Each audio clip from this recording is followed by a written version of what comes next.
Halo sahabat, kita berjumpa kembali.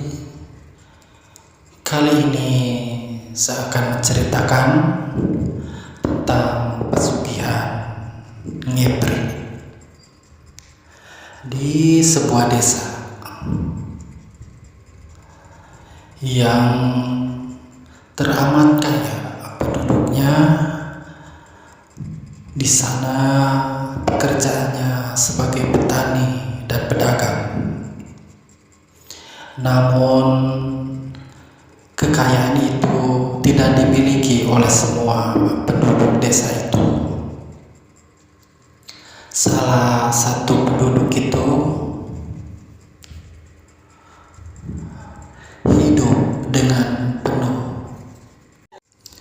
hidup penuh dengan kemiskinan dan kekurangan.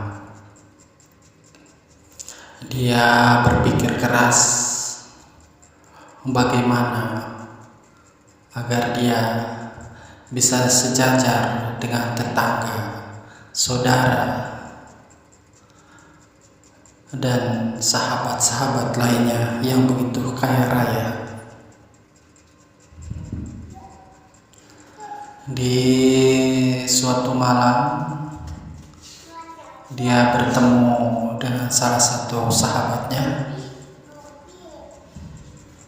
dan kemudian dia bertanya bagaimana caranya untuk menjadi kaya raya seperti orang-orang yang di sekitarnya.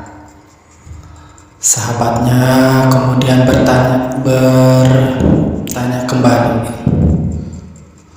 jika kamu ingin kaya raya, pergilah ke sungai itu yang di bawahnya ada sebuah pohon beringin besar. Bersemedilah kamu di sana dan mintalah sesuatu dengan hatimu yang paling dalam. Kemudian jika ada hal-hal yang kamu takuti, maka kamu jangan lari ataupun membuka mata kamu dalam persemedian kamu. Kemudian si bapak itu pun berpikir kembali dan bertanya, emang apa yang akan saya dapatkan jika saya berhasil melakukan semedi itu? Sahabatnya pun menjawab, kamu akan tahu sendiri nanti, kamu akan kaya raya, bahkan lebih kaya dari tetangga-tetangga kamu. Dengan harapan dan keinginan yang begitu besar, dia akan melakukannya.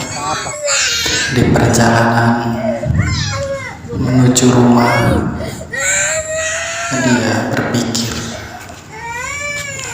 apakah aku akan berhasil seperti tetangga-tetanggaku yang menjadi kaya raya? Aku akan melakukan hal itu. Aku harus kaya agar tidak dihina oleh orang, agar tidak dihina oleh saudara. Aku besok akan melakukan apa yang dikatakan sahabatku tadi. Dia pun sampai di rumah. Dia malam itu tidak bisa tidur, ingin dia melakukannya, tidak sabar untuk melakukan hal itu. Dan akhirnya dia terlelap dalam lamunannya. Kemudian siang dan malam pun dia datang. Dia berjalan pelan-pelan agar tidak ketahuan oleh istri dan anaknya untuk keluar rumah malam-malam. Namun dia kepergok oleh istrinya. "Bapak mau kemana?" "Ini Bu, saya ada janjian sama teman sebentar, nanti Bapak akan kembali, enggak sampai malam," katanya begitu. Kemudian dia pun membuka pintu melalui pintu belakang. Dia pun berjalan mendekati sungai itu. Sungai itu yang luas dan terlihat berkilau oleh terangnya rembulan di malam itu. Dia pun mencari pohon beringin yang paling besar sesuai petunjuk sahabatnya itu. Dan akhirnya dengan berjalan di pinggir sungai, dia pun menemui pohon beringin besar itu dengan susah payah karena pinggiran sungai itu berlumpur dan banyak ranting-ranting kecil. Dengan bulat yang sudah tekad, dengan tekad yang sudah bulat, dia akan melakukan hal yang dia inginkan atau pilihan hidupnya. Akhirnya dengan susah payah dia menemukan pohon beringin besar itu. Diiringi suara jangkrik, katak, dan binatang sejenisnya yang berkeliaran di malam hari, termasuk tikus dan curut. Dia pun bersila duduk di batu yang besar di bawah pohon beringin itu. Dia bersila dengan kaki yang kotor, dengan berkata di dalam hatinya, "Aku ingin kaya." Awalnya dia tidak merasakan apa-apa. Tiba-tiba gerimis datang dengan suaranya yang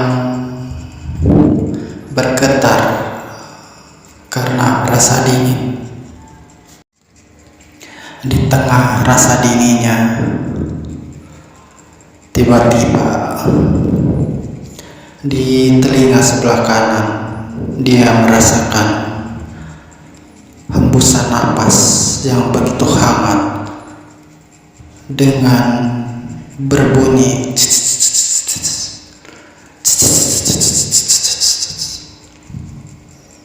Dia belum beranjak dari tempat duduknya,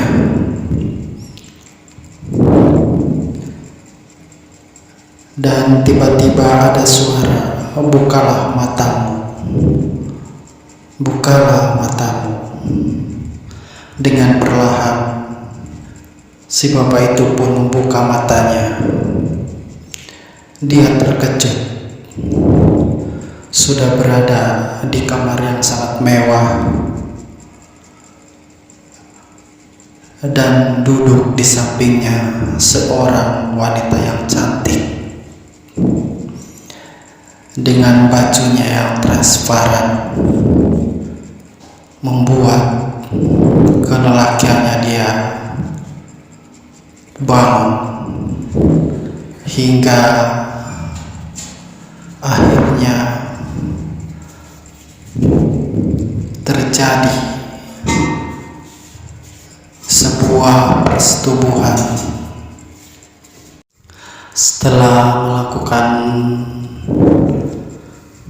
persetubuhan itu, akhirnya dia mendapatkan uang emas yang begitu banyak. Akhirnya dia pulang dengan membawa emas dan juga uang yang begitu banyak.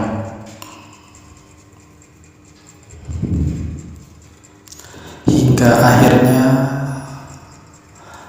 dengan hitungan hari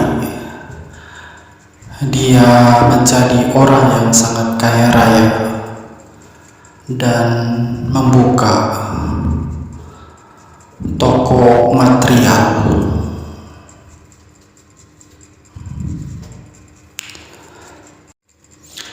Tokonya begitu ramai pembeli dan akhirnya dia menjadi orang yang sangat kaya raya di kampungnya.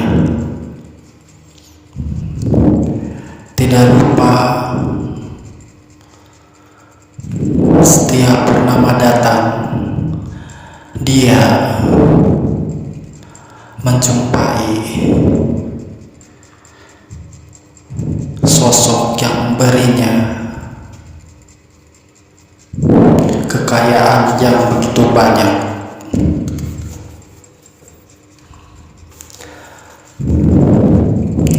Berjalan 4 tahun, akhirnya dia mendapatkan semuanya, namun anaknya harus menjadi tumbal.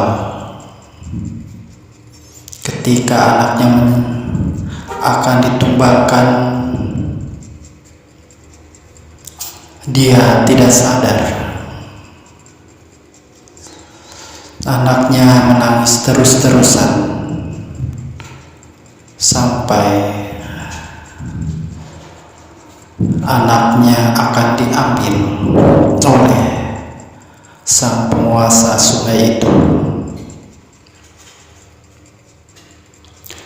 dan dia pun akan kehilangan hartanya jika tidak menumbalkan anaknya.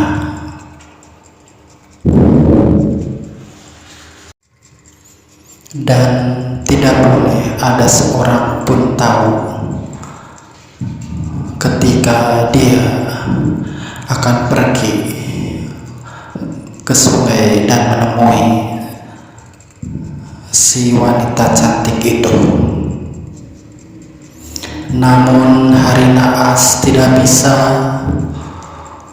untuk ditolak. Di malam hari, padahal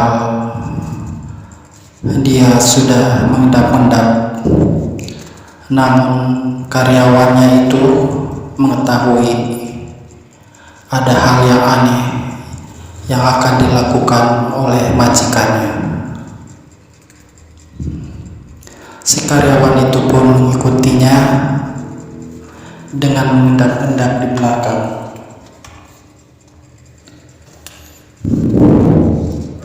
Tanpa diketahui,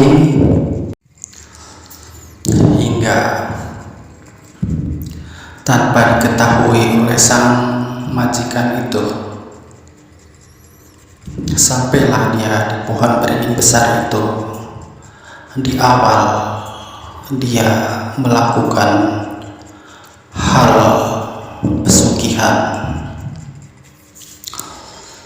kemudian dari kejauhan sang karyawan itu mengamati gerak-gerik sang bos. Dia sudah bersila di atas batu yang besar. Kemudian gerimis datang dan angin sangat menderu-deru hingga membuat suasana mencekam. Tidak lama kemudian, kilatan cahaya merah turun dari pohon beringin itu dan menjelma menjadi wanita yang sangat cantik dan anggun.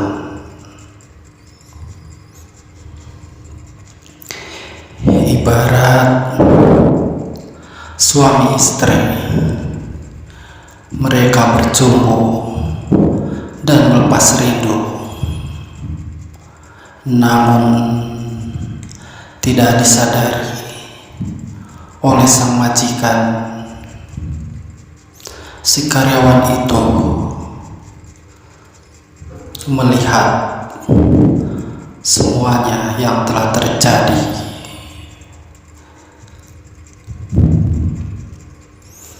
Karena siluman itu bisa melihat apa yang tersembunyi, akhirnya perempuan cantik itu berubah menjadi ular yang sangat besar, sebesar pohon kelapa, mungkin melebihi, dan dia langsung melilit sang majikan si karyawan itu tanpa ampun dalam keadaan telanjang. Dengan sekuat tenaga si majikan itu berontak untuk terlepas dari ular itu, namun kekuatannya tidak seberapa dengan ular yang begitu besar, melilit hampir seluruh tubuhnya. Dan akhirnya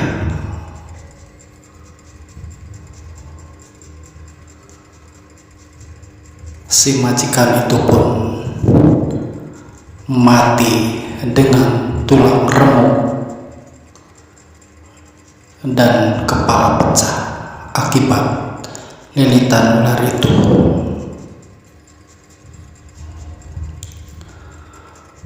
Ular itu marah karena si majikan itu telah melanggar sumpahnya untuk merahasiakan hubungannya dengan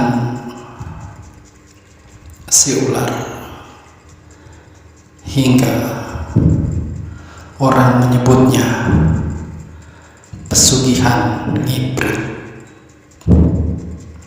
Kita kembali ke material, dan materialnya pun lambat laun tidak ada yang membeli atau sepi pembeli. Ya, dan akhirnya harta hasil pesugihannya tidak berkah atau terbengkalai, dan tidak ada yang mau meneruskannya. Tamat.